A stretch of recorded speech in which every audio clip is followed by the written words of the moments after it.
users requested, but it's just complicated the entire flow. So I've discovered that firstly, the reason why you appeared and I didn't is because I didn't enter the green room first. And so there's sequencing as to how that works, whereas, why does that matter? And secondly, like I was hovering over your avatar for ages trying to invite you on, but then I couldn't do it. So I had to appoint you as a speaker, which I don't know, allowed you to get on somehow. So it's like, you just added layers of stuff that it's going to complicate for users to do. So yeah, it's a little bit annoying. And in fact, the only thing users care about on live streaming platforms like this is it fast, is it easy, and does it help audience growth? Like I don't care about the widgets. I want to know whether the platform is going to help Crowdcast and Brainfood Live grow. So that's the only thing really you should be building towards. But we're over-engineering all the time. Anyway, folks, welcome to Brainfood Live on Air, bringing it to you every Friday, no fail. Today, we've got a super exciting show for you because this is something that's been on my mind for a little while. Not as a person that's ever been kind of a victim of this, although I get the feeling that these days it probably won't happen to me as much as it maybe should. But I know many of us have had the situation where you get publicly called out. And I think that can be actually a very difficult and challenging thing to do and to approach. Like, how do you handle that? Especially when it can always feel like a personal attack. And people's response to attack is quite obvious. It's quite natural. You get defensive and you can shout back, and before you know it, you're descending into kind of a very unpleasant interaction, which, by the way, is very, very common online. So how do you do that? Has it happened to you? And if so, what do we do about it? That is the topic of today. How have you been put on blast in public by an unhappy job candidate? How are you meant to respond? Okay, that's the topic of the show. So if that's what you're meant to be watching, then good on you. All right, let's firstly do some sound checks. There has been a lot of jiggery pokery, by the way, on the back end on tech. I know I'm bitching about it a lot, but there has been an API issue with LinkedIn to restream. So I think we might not be restreaming to LinkedIn today. But anyway, Crowdcast, if you can sort of see or hear me okay, let me know in the chat. Audio and visual, we should be fine. If you are on LinkedIn and you have attended or said you were going to attend any of the 10 events I created in order to set this up, do let me know and let me know whether you can hear or see me okay. I think Michael Blakely is actually live streaming this. So Michael, thank you very much. I am definitely not live streaming it. So at least somebody is, but other people can actually see on LinkedIn, which is good. So yeah, that's just my bad. Sorry, guys. All right. We welcome back Adam Gordon after he's completed his suspension for insubordination. Well, welcome back, Adam. I hope you're contrite and well behaved. I think you said that like this is the challenge with building in public is that you only really get to know what's going on social media.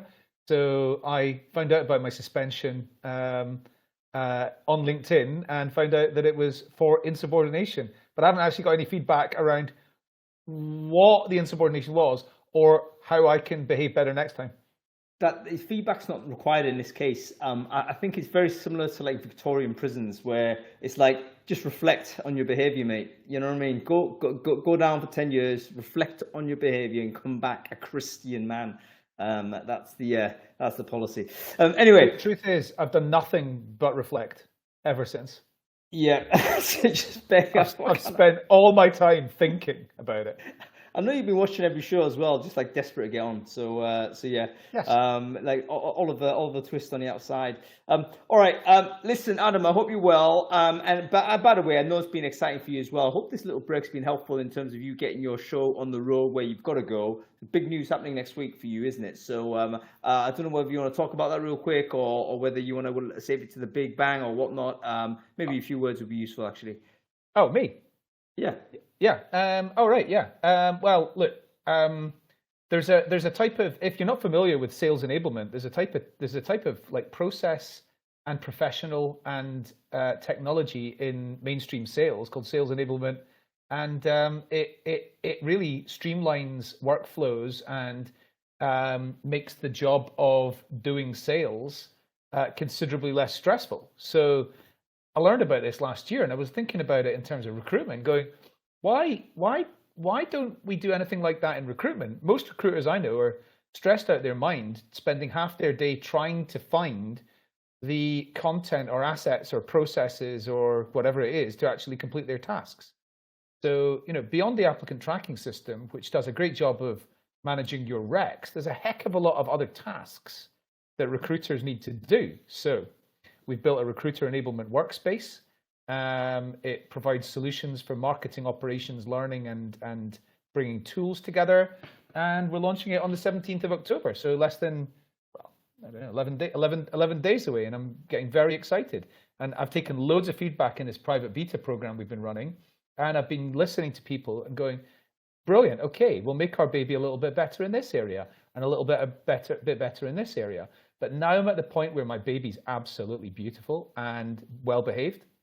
And I'm kind of getting angry with any feedback that's telling me my baby's not great now. So I'm only joking. I'm still looking for more feedback. But this product's now shit hot, and it's going to be, I'm really, really excited. So thank you for giving me the opportunity to say a couple of words on it. No worries, man. Check it out. Keep your eyes out on Tuesday. It's going to drop. Okay, cool. Let's get on with the show. In fact, before we get on with the show, we always have to thank our sponsors, because every week a company comes on and sponsors Brainfood live on air, without whom we cannot continue this show. So today we've got one of our repeat sponsors who's been so much of a support for Brainfood, and also the recruiting community at large. They're our very good friends at Adway. And in fact, if you're not aware of Adway, you need to be. Lots of wonderful tech coming out of sort of Sweden. They've got some really interesting sort of technology dealing with basically programmatic advertising into social spaces. Which, when you think about the sort of candidates you want to interact with, they're not on LinkedIn.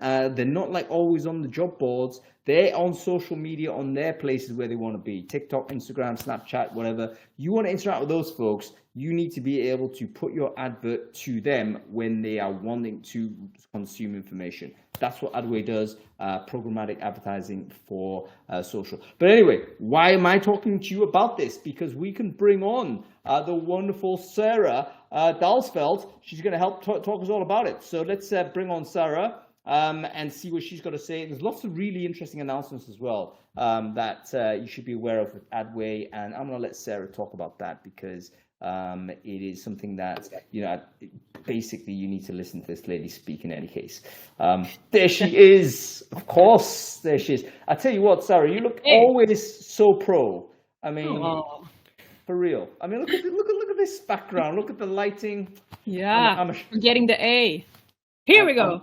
There you go. I'm ashamed. I'm ashamed of this.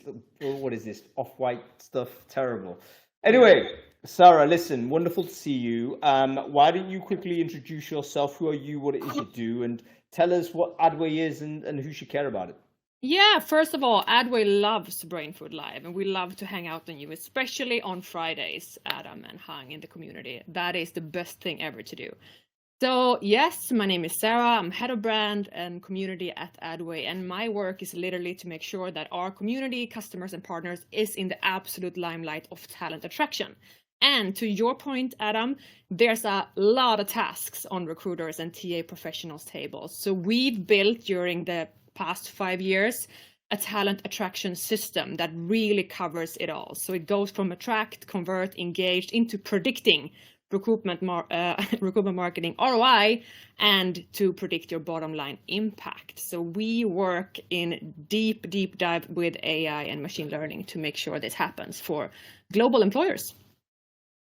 Fantastic stuff. And tell us about some of the exciting things that you've got coming up, Sarah, because you've got lots of things. You've got a cool report that's out, and you've also got a big event to come. So tell us a bit about those two things. Yeah, naturally. So we just released our annual social recruiting trend report, already downloaded by, I think now 1,500 TA professionals globally. Crazy. So let me put in the link in the comment section so we can share it with the community for free. Go ahead, guys. I don't know if the link shows in the comment section. Otherwise, I think, Hang, you can send it out. Yeah, you can click on that. You can Yeah, click yeah. now. Yep, it's Fab. clickable, yeah. Fab, for free. The second is I think we can announce, Hang, you were one of the speakers at our upcoming UK Summit, and that is for heads of TAs. It's a strategic roundtable session, and we are flying in some really cool speakers. So on the 9th of November, everyone, if you're into strategic TA, you're very welcome to join. I think we have around 5 spots left, so fight for it, but it's going to be amazing, and I'm looking forward to seeing you there, Hang. There we go. The only reason why I'm there, folks, is because Sarah failed to actually acquire the optimal people she wanted to do the talk, and it was like just call who's available, who's going to say yes to things. So yes. And is this a invite only event, Sarah, or is it like available to? Yes. It is invite but only. I mean for the Brainfood community, naturally we can do some adjustments, right?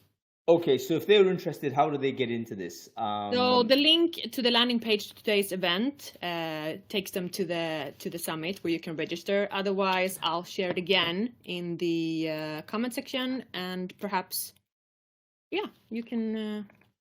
So register, folks, if you're interested. Let's get together, have a chat. Adway always put on fantastic events, and this is their annual summit in the UK once a year, so it will be a big one. So. Sarah, listen, wonderful to see you. Thank you so much for delivering that monologue for us, and I guess I'll see you in a couple of weeks later, right? And we'll catch up from there. Absolutely. Thank you, guys. I am a massive Adway fan, just for the record. Yeah, they're interesting, and they're in a category of themselves as far as I can see. And you know what? I do think we need to do something interesting. We should do a show on this, because advertising, I think, is getting increasingly difficult, particularly when you advertise on traditional job board type places. Have you seen how candidates are using generative AI to mass apply to large numbers of jobs, 200, 2,000 jobs at a time? So I'm thinking you have to put your advert somewhere else if you're going to do it, because you're going to get completely overwhelmed. I mean, that's just, let me know in the chat whether you want me to do that show where we're talking about candidate usage of artificial intelligence, and have you seen it? And if so, are you adapting to it? Are you just going to absorb it, or is there a way? Is it influencing how you kind of think about structuring your recruiting? Anyway, Adam, we're well over time. Let's dive into the newsletter, man. Give us a couple of things you want to talk about. Right. Okay. First of all, let's talk about Chronify's candidate expectations report. You and I did a show with them this week. I think you hosted a show with them this week, and I think that candidate expectations are absolutely acceptable, but we're not meeting them typically as employers. So 40% of candidates expect an interview to be arranged no more than 6 days after they've made their application. There shouldn't be any reason why we can't meet that objective, that expectation today. No reason at all. 56% of candidates in the US say that responsiveness is the most important thing that they are looking for in a hiring process. And it was very high everywhere else as well. It was over 50%, 52% in the UK, and high everywhere else as well. Yeah, it's very interesting. 41% of people have said that a lack of communication is the most frustrating part of a recruitment process. I mean, it's not acceptable in 2023 that we're getting that wrong. It's really easy to set up autoresponder messages and give people transparency. Like, go through the process yourself, and if you don't like it, then change it. I think you're right, Brad. I do also think it's not just recruiters being bad. I think it's there's a certain degree of where there's probably a lack of control as to how jobs appear. How do you create a job? Is there a central control on that, or have you got a distributed way of doing it? You can imagine a hiring manager saying, "Stuff this, I'm doing it myself," and then off it goes. Or if you're a recruiter and you've got a credit somewhere, off you go, you post that, and it's not in system, and therefore, you've created something that's outside of the controls, which you can potentially manage it better. But I think also you've got this kind of unpredictable nature of how many candidates might apply for job, which can simply overwhelm your setup. So for instance, you might anticipate getting 100 candidates for a job advert you put out, and you get 1,000. Unless you've got some sort of really elastic way to scale up your resourcing, you're going to let a lot of people down because you haven't organized yourself for it. Yes, you can use automation. Yes, AI is going to help, but if those pieces aren't in place, then you're going to be exposed. So, and by the way, this is going to get worse with candidate usage of mass applications. So I'm not saying this is endemic, but you can understand candidate using tools to create mass personalized applications to lots of different jobs. That makes sense to me. If I was a job seeker, I would do that. But we might be looking at a times 10x applicant rate, and that would be chaos. There's no way we can do that.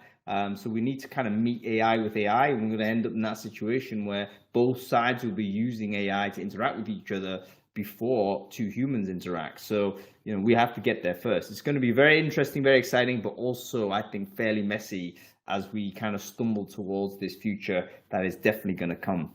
Okay, cool. Chronify report is there, very digestible, very easy, and not gated either. So just go ahead and download it. It's right there.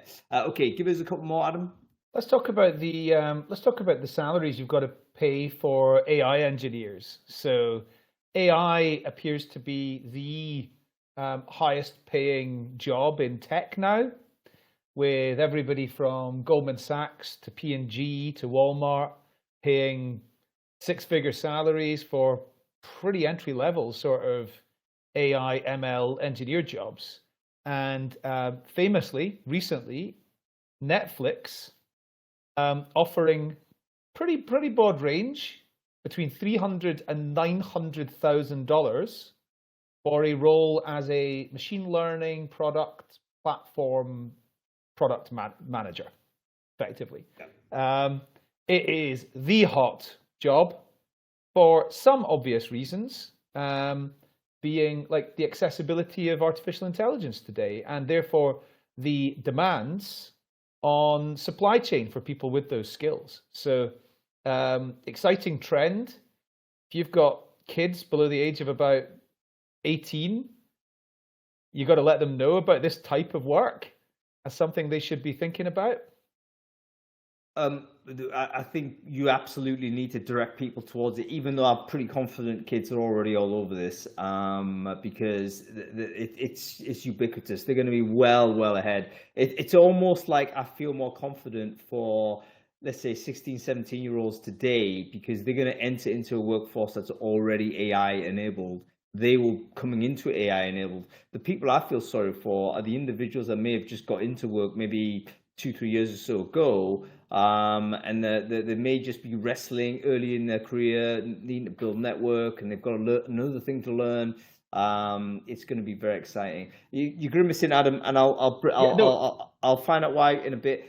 But if anybody's interested in compensation, I'm actually going to be doing a webinar, custom webinar with figures on compensation and how AI has impacted that. That's happening towards the end of this month. I will share the link in the chat stream a bit later, but make sure you register for that if you're interested in how we think AI is going to impact not only compensation, but also how we calculate compensation. So it's going to be very interesting. Sorry, Adam, go ahead. I was going to say, a couple of things about that. I spent an hour with some like lower sixth kids at 16, 17-year-olds at the school that I went to last weekend, giving them some like this career advice. And I asked them all, like, what are you thinking about doing? And I was extremely impressed with the fact that they almost all of them said, yeah, I want to be an aeronautical engineer, or I want to be this or that. And it was really quite specific things. But then when the people said to me, yeah, I'm going to be a family lawyer like my mom or my dad, I'm thinking, I don't think you should go into family law. That's an area that doesn't need to exist very soon, because people could just punch in, what's my chances of getting a settlement from this or whatever, and they'll get the answers. So the other thing is, I think you were a bit optimistic about like the understanding that young people have around what the proper jobs of the future are. So I bumped into a friend of mine who works in construction yesterday, and he said he's absolutely gobsmacked at the lack of people coming into work as electricians and things like that, because they can earn really big salaries. And my sister told me, who is a teacher, that I don't think it was the top, but it was certainly the top 3 like career aspiration for people in her school is to be an influencer. Like the world can only have so many Hung Lees, yeah, and Jake Pauls. No, mate, I don't want to be associated with Jake Paul at any time. But I don't think look. I think influencing as a journey is definitely not a path to go. I think that era is almost over anyway. I think AI is going to wipe influencers out because we're going to end up being influenced by artificially generated deepfakes. They're going to be more fun. So I think it's going to be difficult to recommend that as a path. But I think you're right. There's maybe a lot of naivete for the young people. I was naive at 17, 18. I mean, who isn't? We don't know the world of work. We absolutely need to bring the world of work closer to kids at an earlier stage. You can't just be jettisoning, like just dispersing kids into the workplace at 18 or 21 or wherever it is and say, off you go, apply for some jobs. No one's got a clue. You've got to give them work training like really early on, every summer from 12. Go and do something that is related in some business and get educated that way. So I think that's going to be something we really need to look at a society level. But yes, it's very interesting on comp where we need to be with AI and all the rest of it. Okay, give us one more before we get on with this show, Adam. Right. Well, as somebody who's quite young myself, obviously, I'm pretty interested in the concept that older people are less innovative. And so I found that really quite enlightening. The concept of fluid versus crystallized intelligence was one that I thought was really interesting. So fluid intelligence meaning you are not confined by what you've learned, and there's a lot of different directions that your mind could go when thinking about innovation, or even just like solving tasks and things like that. Whereas for older people, they've got a lot more crystallized intelligence, which means they've learned a lot of stuff, and maybe their beliefs are a little bit more fixed. However, simply put, younger people know jack shit and older people know an awful lot, but it might not be right. So when that comes into thinking about the types of innovation that exist, that was also really interesting because there's 3 different types which are cited in this blog. One is disruptive innovation, which young people are much better at because of their fluid intelligence. They can see different ways of doing things, which the crystallized intelligence is like just hasn't considered because their way of looking at the world was not quite the same 20 years ago or 40 years ago or whatever when that process was created. And then there's the 2 which actually are very well used by older people with crystallized intelligence, which is efficiency innovation and sustaining innovation. And that's all about incremental improvements to products and services and processes.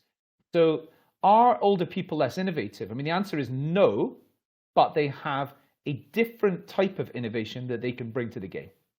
Yep. It's actually a controversial topic, and I actually posted this topic into a kind of a news group, and it got banned as flagged as like hate speech or something, which obviously it's at that level where people are intolerant of even considering the possibility that biological age actually has an influence on how your brain operates. Whereas, of course, we know that's true. I mean, anybody's been observing sort of how biology works. Clearly, the brain changes over time, and there's a pattern to it. And actually, it really took a fantastic author called Letitia Vidot to make the case in such a way that it was accessible and not critical in any way, and to expand the conversation rather than narrow it down and constrain it. And the bottom line is, ageism is real. We have to combat that. That's a responsibility for us in recruitment and HR. But age is also real. So we can't just ignore the fact that actually as you get older, things are going to change. And it doesn't necessarily mean change for better or worse. So the reason why we grow to a very venerable age as a species is because older people have value in society. That's how we kind of have evolved as a social species. You'll notice that other species where, you know, once you stop going, once you finish reproduction, if you like, you die off. because there's no genetic purpose for you anymore. Well, that's not how human beings work.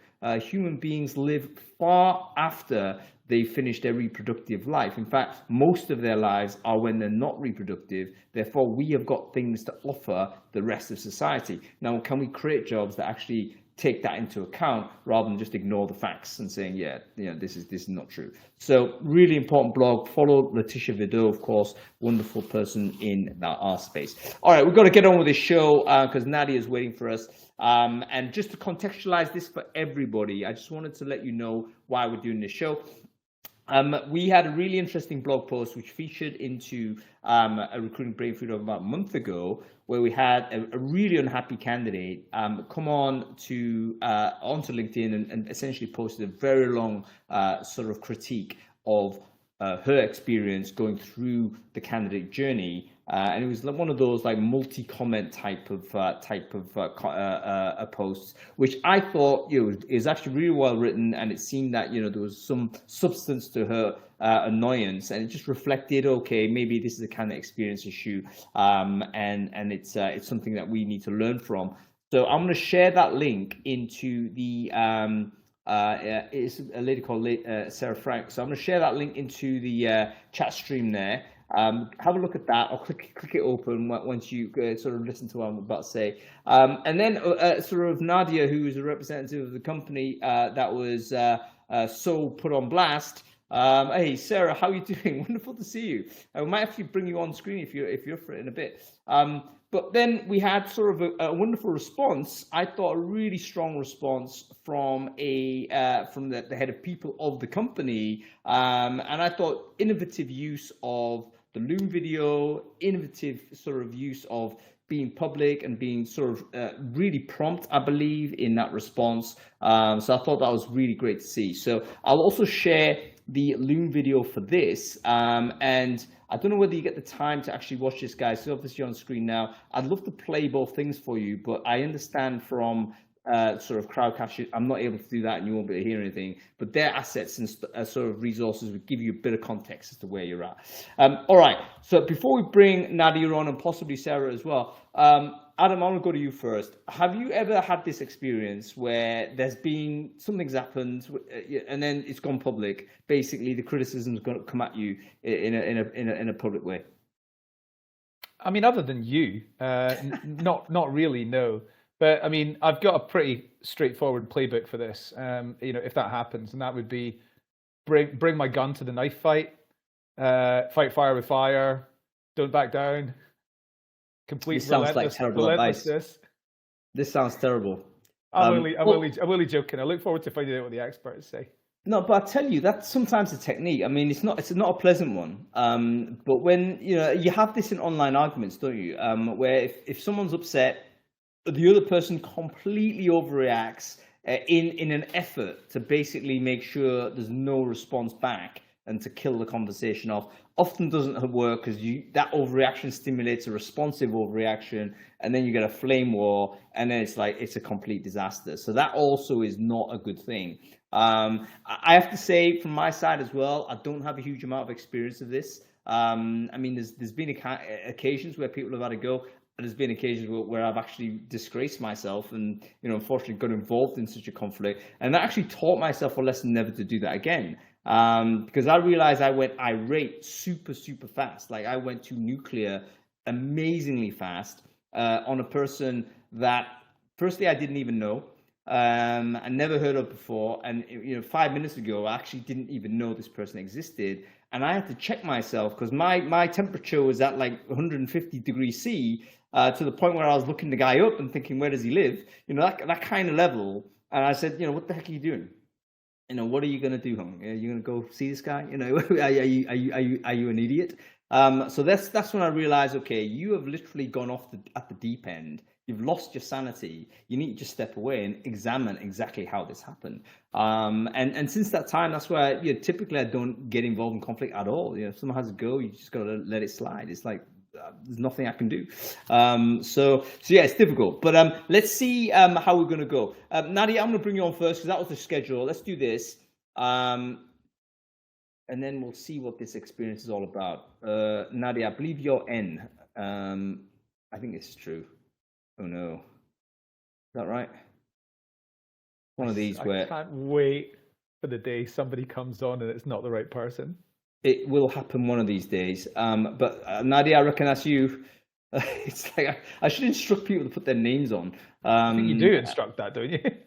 No, I think it defaults that way, but I've noticed actually they have now permitted anonymous sign-ins. So I think a lot of people will start signing in anonymously, and that's going to confuse the heck out of it because I obviously then can't identify who's who.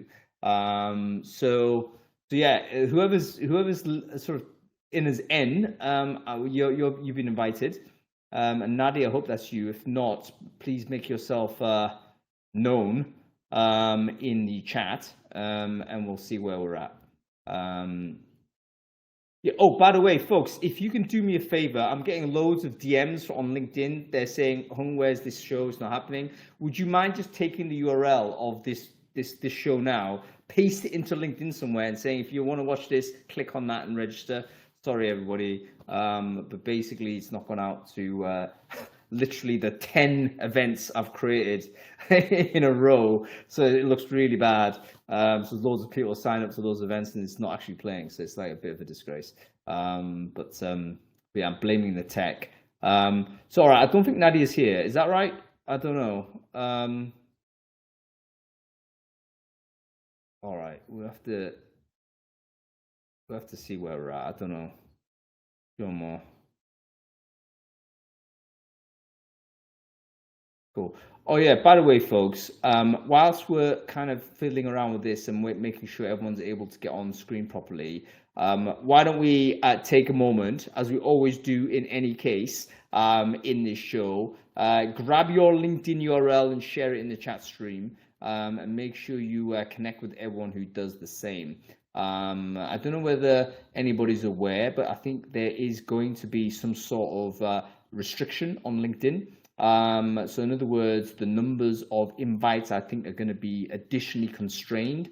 I believe it goes down to something like 100 a week or something. And inevitably, that is going to frustrate the amount of network growth everyone has. That I think has a huge issue in terms of the utility of something that we all use. It inevitably is going to push you to pay. LinkedIn Recruiter, what is 15K a year, whatnot? Come on, I mean, make sure you have an extensive network and you can get as much value out of the free account as you can get elsewhere.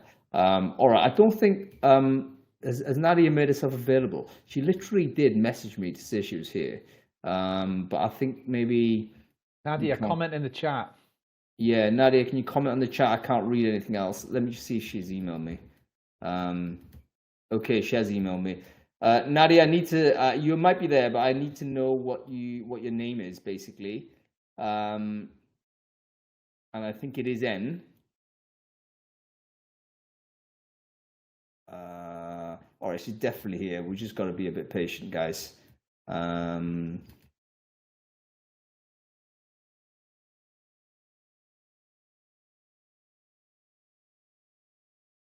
Are you in as Michael?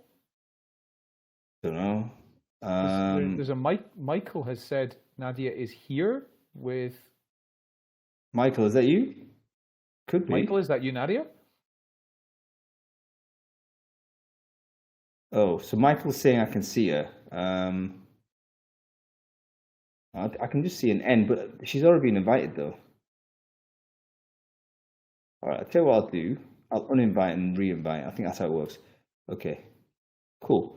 All right, Nadia, there should be a pop-up coming on your screen to say join the thing. So just say yes to that, and you should be in, I think. Yeah, it's, you know what, it's one of these, I think, where the things like cookie banners and you know, consent banners and all this type of stuff is really damaged the impact of modals. Because when you pop something up, your instinct is just to get rid of it. And it's like, okay, we've trained ourselves literally to just simply blast things away without understanding that sometimes a model is how you get on. So yes. Okay. Looks like we're struggling still. Oh. Everyone's missed you, Adam. Adam Happy to be back. I don't have a lot to add. I'm spent now. Yeah, that's it. Done all of the work. No, I don't think Nadia's coming. All right. Bring Sarah on. I'm gonna do that.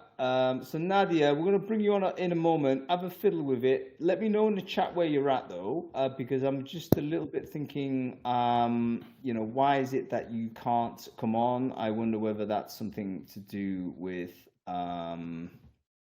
a model or something. But we have to move on. Let's. Okay, we're still not getting there. People. Someone request to join? No. You used to be able to. The old Crowdcast was better, in my opinion. Yeah, that's what I'm saying. It's like mega confusing, and it's annoying for everybody basically, because you spend a lot of time trying to fiddle with it when actually, I tell you how they've done it. They've basically designed it with on the proviso that there's like somebody helping, It's Nadia. It's not Nadia Lisakova. It's not. So yeah. All right. Don't worry. It Nadia is, but Vatalidis. There's no name like that on the screen. Cool. Let's bring Sarah on. And Nadia, let us know in chat. I think that's the only way in which we're gonna basically understand whether you're actually watching this in the right place. Could be you're watching it on Michael's LinkedIn, for instance, and people get confused a little bit with that. So no worries. All right, we've got a surprise guest here. This is going to be interesting. Sarah, Frank, I'm going to bring you on. I hope this is okay. There should be a modal popping up. Just accept that, and we should be able to see you.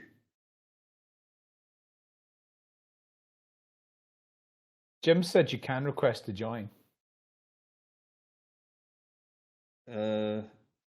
No, not Michael. Don't shut it down. It's nothing to do with you. But you could put a comment, Michael, on the. You could put a comment on it to say, "Will the real Nadia please stand up?" No, it's fine. It's fine. She's definitely here. She emailed me just now. But anyway, we have Sarah Frank here. Sarah, wonderful to see you. Thank you so much. Hi, hon. For joining. Hey, I missed my original invite to join the chat. No, what do you mean? I mean, you're here I mean, with us right now. So. No, I meant you invited Nadia, but you didn't invite me. No, I didn't. I didn't realize that you would be interested in doing it. It was like, okay, yeah. Let's have a look at how it's all working. But why don't we quickly introduce yourself, Sarah? Would you quickly introduce yourself? Who are you? What it is you do? Yeah, sure. So I'm Sarah. I've been a recruiter since 2010. And I also do career coaching for people with ADHD, specifically women who are looking to move into new roles within tech, because that's kind of my bread and butter. Occasionally I do contract recruiting now, and I live in Rome, Italy. Cool. Wonderful stuff. And I've just shared Sarah's LinkedIn there, so make sure you connect. With Sarah if you're interested in any of her work. Okay, Sarah, let's contextualize this spool it back right from the beginning. So I understood, as far as I know, you applied for a job with TestGorilla, and then there was obviously not an optimal experience for you as you went through. So take us through sort of what happened there. There she is. Nadia's here. Fine. Nadia, we'll bring you on, but we've got Sarah on now. So let's go and hear from Sarah first. We'll bring Nadia on a bit later. Okay, great. Sure. So I've had the mindset, because I got married a couple years ago, and I have thought that I might want to have kids in the future. And so I have been very casually open to the idea of working for a company full time so that I could have maternity leave. And I say that because any small business entrepreneur knows that if you're a business of one, you can't really take time off. And so anyway, that made my decision to seek out a job. And I actually had followed Nadia for a number of years because she had posted a company handbook at her prior company. And I thought it had some really great people forward stuff in it. And I happened to see that there was a job open at the company she had just joined. And I kind of checked out the product of the company. And I thought, this could be really interesting. Also, I do coach people. So not only am I sort of like eating the dog food that I tell my candidates to do, I think it's also good for people that are trying to give advice to other people to go through a process themselves. Now, of course, I was actually interested in the job. So I took the initial test, which was an hour, and basically what they've come up with is different modules to test that you build to test for specific roles that you're hiring for.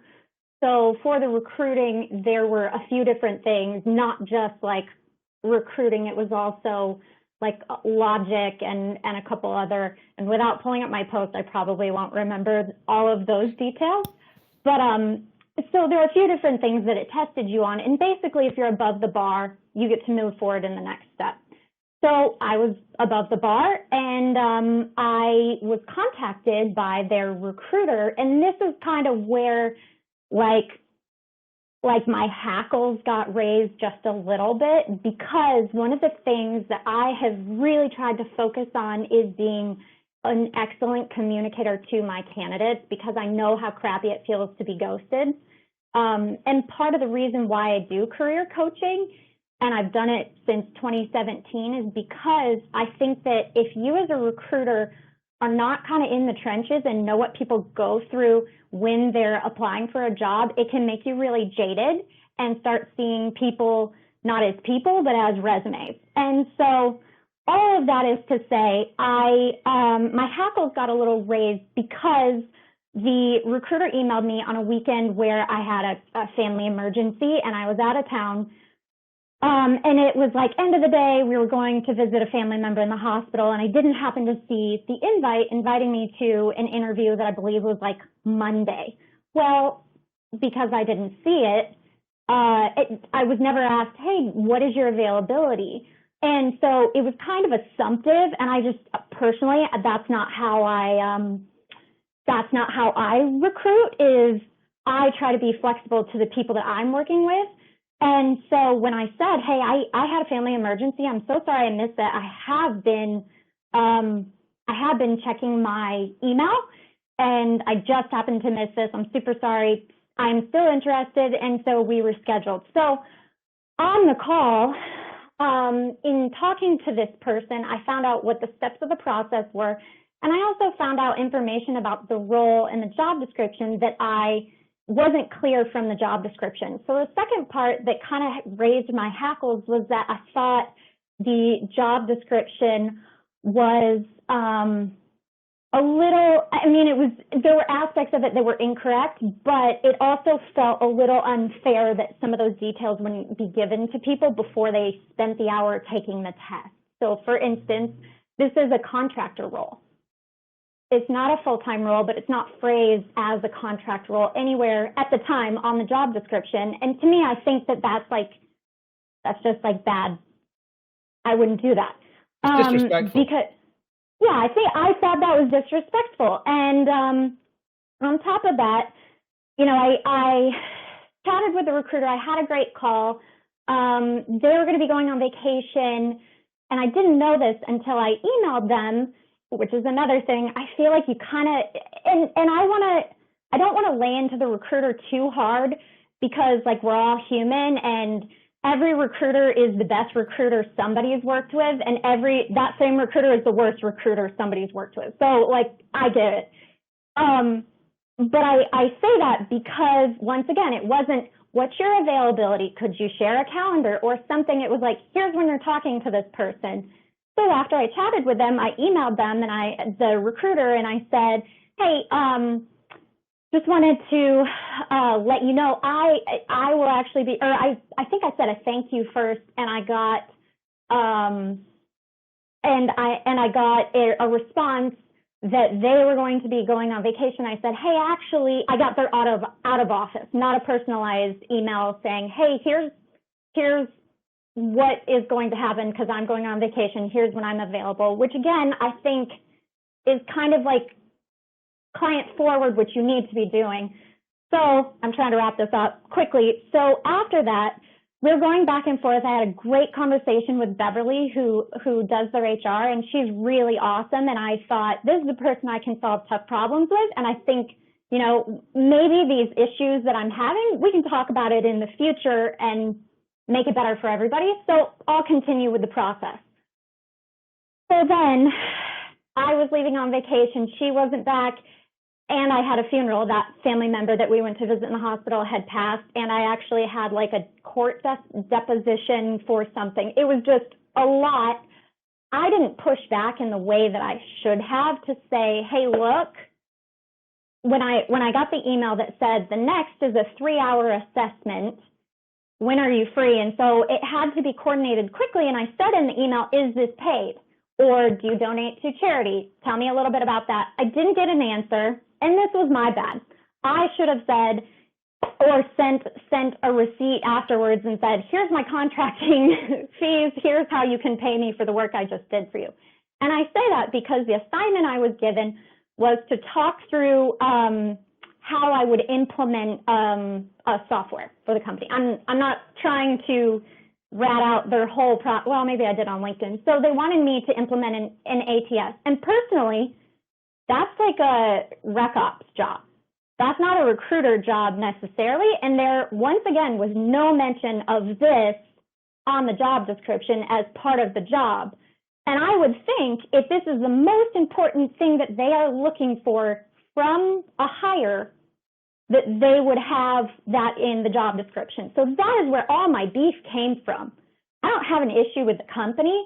I just think their process is really bad. So after I got rejected because I wasn't granular enough about my long-term plan, I looked at their Glassdoor, which I looked at before, and then I clicked on their interviews, which I had never thought to think of before.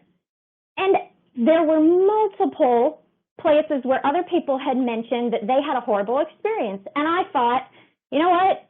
It's time for a little manifesto because this was really bad in a lot of different ways. And yeah, I'm going to put that online because I coach people and I want people to know that like I'm not perfect and I get scared to stand up for myself too. And it's okay. And also like I'm a recruiter. I know how processes are supposed to work. This isn't how a process is supposed to work. So. No, thank you very much for talking us through that, Sarah. I know sometimes these things aren't easy to do, and especially as there was obviously an emotional journey that everyone sort of went through as well. So I thank you for coming onto screen at short notice and being able to tell us exactly sort of what your thought process was and why you decided you wanted to go public and put it out there.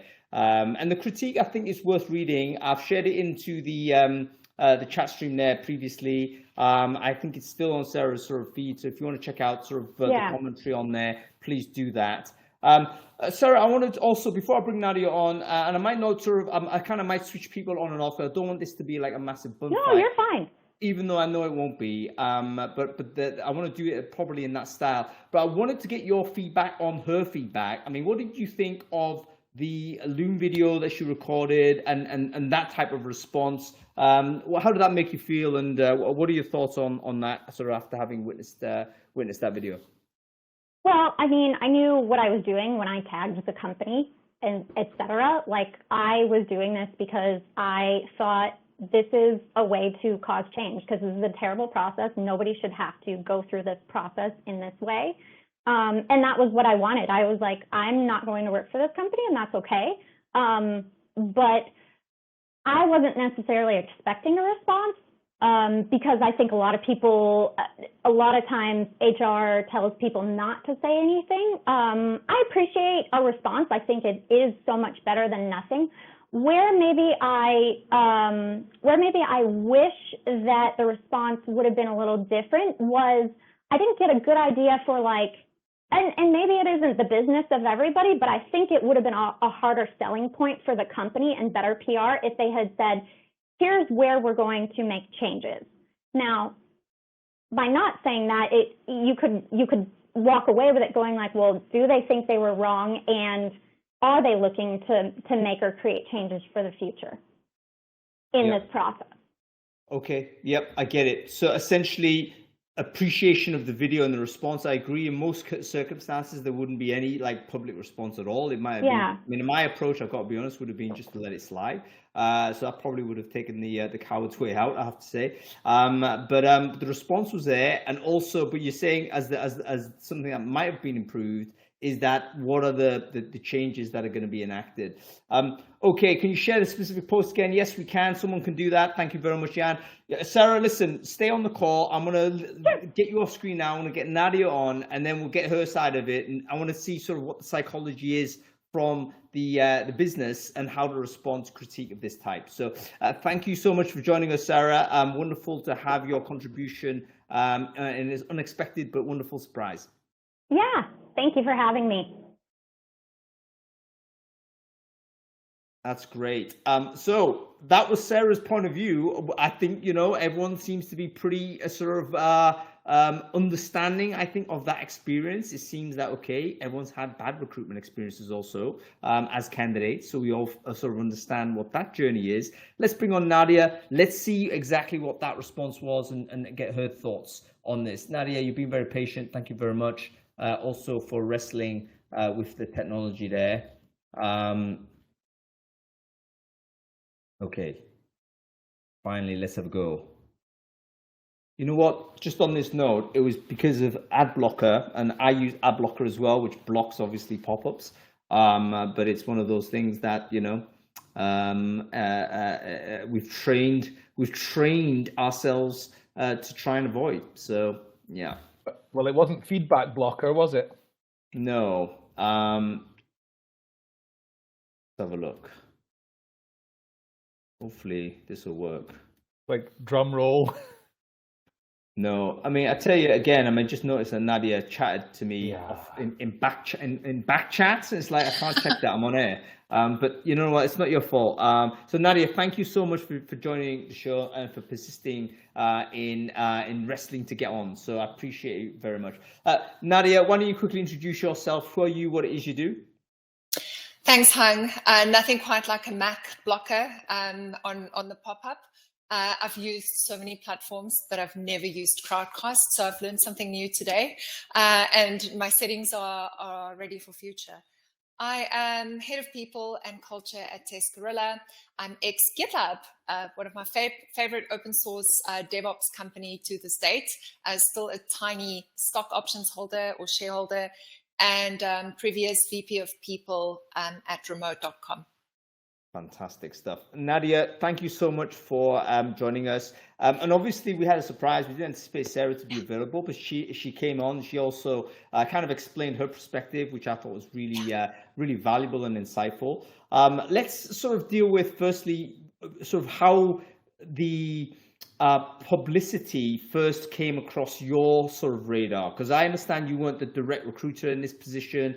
It was published online, probably. I think the company was tagged, so presumably someone told you. Can you take us through that storyline? Like, how did you come to be aware that this was happening online, and what were the key events that led you to then do a Loom on this? Yeah, as an avid member of LinkedIn and often keeping a close eye on our TestGorilla pages, it was marked pretty quickly on our end.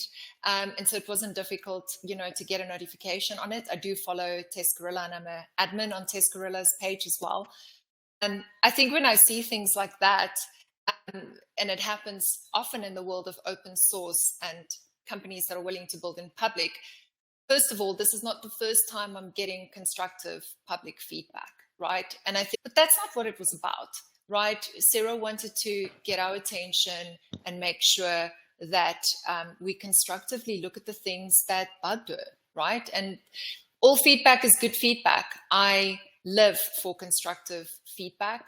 I've implemented beautiful programs at GitLab, Remote, now at TestGorilla, when it comes to both positive and constructive feedback, pre-hiring, you know, and post-hiring. And as a Series A tech startup, there is so much to build that many of the things Sarah mentioned was absolutely valid, but maybe things that we were already working on, which is hard to see, right? If you don't ask for that context, or if you don't have a moment to say, I want to speak to Nadia now. Interestingly enough, I do make time for that. I meet with a lot of people that get angry at us internally or externally. And part of my job is to make that better, right? It's about continuous improvement and creating an amazing experience for everyone, whether that's the recruiter, the candidate, the hiring manager, our board, and C-level team. So yeah, this is part of the journey, and it's important that you pay attention to those things. Yeah, so it's interesting you mentioned sort of from a mental sort of approach, you're kind of you've got to position feedback as not necessarily an attack, even though sometimes it is an attack, but it's not useful to have that as a default, because it's difficult then to have a constructive response. And maybe the experience of working with a very open company like GitLab, for instance, which it is it's basically open source software, so obviously lots of commentary going on all the time. Maybe that was a good educational sort of moment that helped sort of you develop that mindset. I'm pretty certain the more closed the company is, the more possibly aggressive or non-committal they would be if in times of feedback. I can imagine a bank never responding in this way, for instance. I would simply ignore it. It just simply wouldn't deal, right? Yeah. So, and any internal comms or PR advisory would probably have said, Nadia, don't do that. From experience, I know this. But I didn't reach out to anyone to say, can I please get permission? I simply proceeded, created an emergency Slack channel with our amazing marketing team. And I would say the folks that truly carry our voice, and said, hey, I created a Loom. Give me harsh feedback. Tell me what I can change so I can create another one to respond to Sarah today. And I love that there was multiple folks in that channel, including the recruiter, Lauren, an amazing talent acquisition specialist here at TestGorilla. And they gave me feedback. I iterated, I created a second Loom, and I posted it. There was no permission. There was no, should we do this? Shouldn't we do this? It was pretty much me saying, hey, I didn't get to meet Sarah. I really want to make sure that we are responsive and that we're actively listening to what she's saying. And I had free Loom. I don't have paid Loom. It was 5 minutes. Therefore, the speed, right? And so context that might be missing, I can't go into tons of detail when I have 5 minutes to create a Loom. I know there's multiple ways and things to do that. At the same time, my role does entail head of people and culture holistically across all aspects of recruiting, talent acquisition as a whole, employee relations, labor relations, people operations, DEI, learning and development. So there's many things and components of my day. I decided to make that Loom and move forward from there. I don't get stuck on these things for long. I tend to really listen to the feedback, look at what we're currently doing. Are there immediate actions I can take? Things that are in my control and things that aren't in my control. Take those actions and move forward, right? And so that's really how I approached this particular situation. The hard part is, and this is my third startup where we are dog fooding a product that I'm also utilizing in the talent acquisition or people side. The hard part of that is there's continuous improvement in a product happening at the same time that I'm using it live. It's the best way to build HR tech products. Remote is such an excellent example of that, just having their HRIS go live this week or last week. I'm so impressed with Job and the team. And we were doing that, as we went along. So literally, as pay-as-you-go works in the world of payments, etc., that was very much like use as you go, use as you build. Like GitLab built an entire DevOps product like that as well, which isn't HR tech. But my point is, when you're using a product live, a lot can go wrong. And so I can imagine that does impact the candidate experience, but it does mean we have a certain amount of control on things we can change, things we really want to change, and things we simply don't want to change. That's part of the product we're building as a skills and competency assessment platform. Yeah, I think that's really interesting. Thank you for explaining the philosophy there, Nadia. And, there's a couple of things here which I think are really interesting learning points. I think if there exists some sort of internal comms, they'll straight away say know it. So this is something that sort of, if you're a recruiter and you're dealing with someone like this, there is there's a risk attached, and you did take a risk, Nadia. So massive credit for you for doing that. Like I say, the easier thing to do would be to just slide away and switch it and move on. The second thing is, I think I like the fact you took leadership of it. So I can also anticipate a situation where you might, some managers might have said, look, who was the recruiter dealing with this? Sort it out, make it go away. And then like completely delegate any sort of responsibility for it. But that doesn't seem to have happened here. It looks like you kind of absorbed this and thought, right, I've got to take leadership, visible leadership on it, and step forward and have this dialogue. So I thought that was super impressive. Adam, you're going to say something soon, so I'll let you in, but I don't want to lose this thread just momentarily. Can you explain to me why you went with the Loom as a response? I would have thought most people might have responded text to text. Typically, big text thing comes in, text comes back. Was there any thought process in your mind to say, look, a textual response, you didn't want to do it for this instance?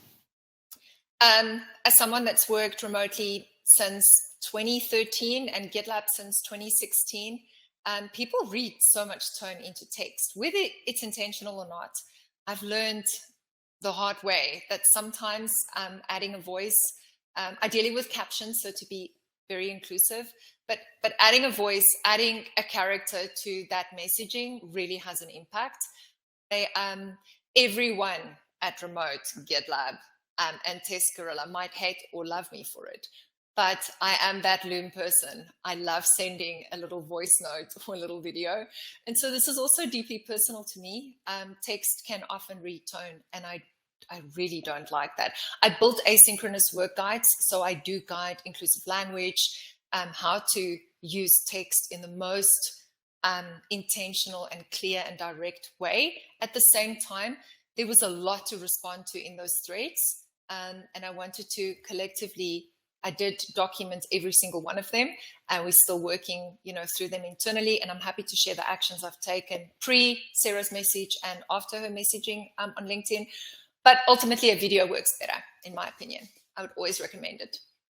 Do you know what? I really like that. I'm a big video person as well, as people who have my sort of WhatsApp know. And a lot of people hate me for it. But I really struggle with texting because I'm quite brusque on text. And that's my natural sort of style, is to literally get to the point. And I realize that actually people can take it the wrong way. And in fact, video is much more comfortable for me.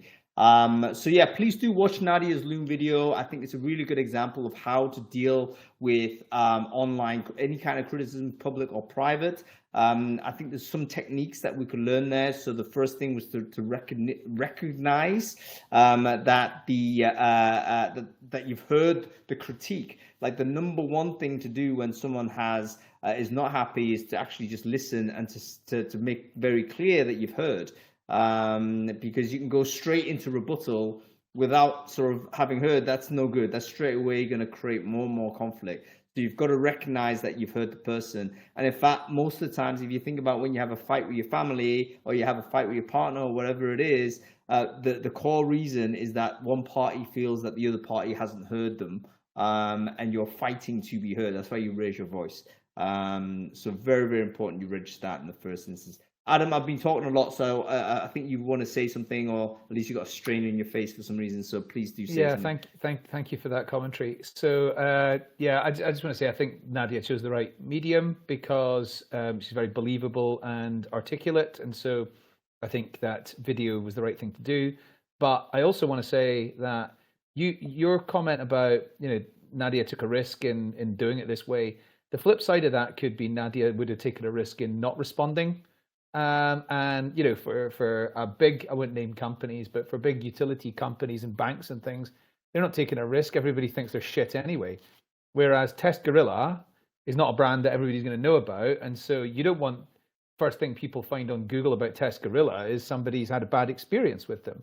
You want to find that they've had a bad experience, and TestGorilla has been living its values on building in public, and it's been absolutely transparent about its response and what it's going to do from here. So I think this has been wonderful. Well, I agree and disagree. I mean, we can get into the what is more risky to do, but I personally believe the least risk is not to respond, and in fact that seems to be the legal position in many cases where you have an instruction not to be here, dude. There's a reason why we're never able to get like Meta people onto the screen. There's a reason why Microsoft can't come on here. There's a reason why Google can't, because they all have to sign things in order to actually come on. And when they realize it's a live stream show where anything can happen, it doesn't happen. There's a difference in brand. There's a difference in brand between Microsoft and TestGorilla. It's simply a maturity issue, though. So I think that the posture is still the same. It's like you're saying, you know what? It's better. It's like lower risk not to say anything, just move on. And in fact, we know that on politics, mate. I mean, we can get into this sort of how politicians like never apologize, just roll on to the next thing. And that's because they've been coached. This is risk management. Anyway, we're segueing massively, so let's not get through this. And we're also like running well over time, so let's kind of accelerate to sort of some takeaways from all of this. I mean, obviously, there's a re-engineering of the process, making sure CX is improved, all of those things in progress. It's going to be happening. We all know that's the case, but this is actually not the point of this conversation. The point of this conversation is if you do get criticism, justified or not, how do you handle that? What would you say? How would you coach someone in your team? Let's say, Nadia, let's say in future, it's not you that's there that does this. But you need to sort of make sure that your team is equipped to handle this in their own way. What sort of things would you advise them on how you approach public criticism that that you experienced here most recently? Hung, I think take the risk. I am a risk taker. Luckily, Wouter and Otto knew that when they hired me in my big and scary, transparent and open source background. I built public handbooks for companies, right? That's part of my superpower and something I'm super proud of and love doing. And so I would always recommend to take the risk, like eat humble pie, sit down, figure out how to respond, be authentic and just do it. It's not going to be perfect. My response, I read the criticism of that and I actually stopped and shut it down. The responses of what people said about my response is absolutely allowed. It's their opinions. But that no longer matters to me. What mattered was a bunch of things that happened before Sarah, posted that. And so this also helped me to go, hey, I have this ruthless prioritization happening in the background of improving our candidate experience, of building interview training, of going through a manager development program for the very first time that I built from scratch in a short period of being there at the company for 6 months, right? There's all these moving parts. But what can I do today that's authentic and real to make sure Sarah knows you are heard? We hear you. We are going to fix this. It's going to take some time. There's only so many hours in a day. And I'm not for overwork. I don't work weekends. My team doesn't work long hours.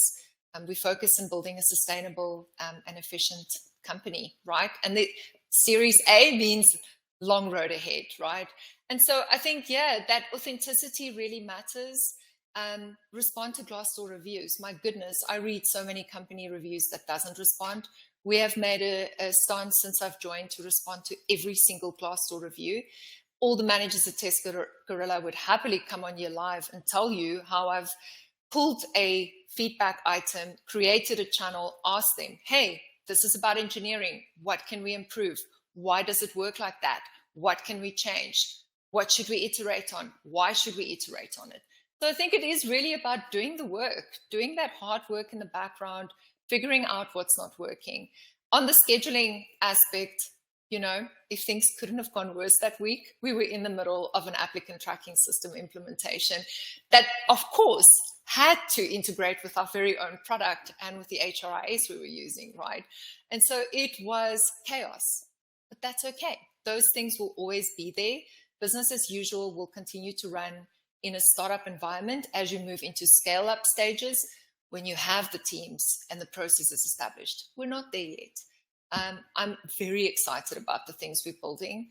We ended up, filling this role with someone phenomenal that I'm so excited about choosing us regardless of the feedback they saw, and that's now successfully working with me. But something to note is when you have one person in talent acquisition and two people in people and culture, and you're getting 4,000 or 5,000 applications, it's so hard to get back to everyone. There is AI for that. We are not there yet. We will get there. Yeah, I think that's absolutely right. And I'm going to write about this a little bit more in terms of, the unpredictable nature of applicant flow, and why that actually ends up being a deterrent to a lot of advertising, simply because you can't predict whether you can handle it or not. And there is a price to be paid, potential risk, if you like, to do it this way. So that's for a future conversation. And Nadia, Vatalidis, thank you so much for joining the conversation. Wonderful to have you. Love to get you back and talk about other things that you're doing, because I think there's lots of other conversational sort of threads that we could potentially pull together. Thanks for being patient also with the tech. And yeah, let me sort of leave you at this point. So thank you so for joining us, Nadia. Thanks, Hang. All the best. Cool. That was great. Guys, we're well over time because obviously we were wrestling with lots of different things, and we had sort of Sarah to come on as well as an unexpected and very welcome surprise. So we have to rush to finish here.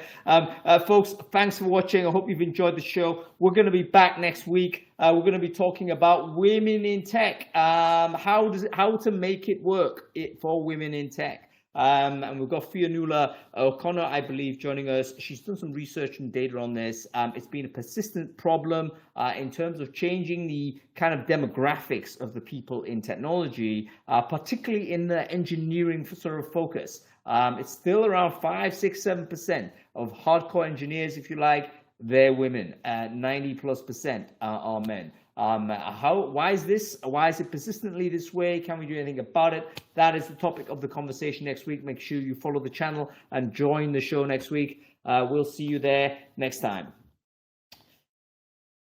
Cool. Well, good show. Was it? It was like such a mess, though. I mean, it really annoyed me. It was like a massive dead time in the middle where I couldn't bring people on. So annoying.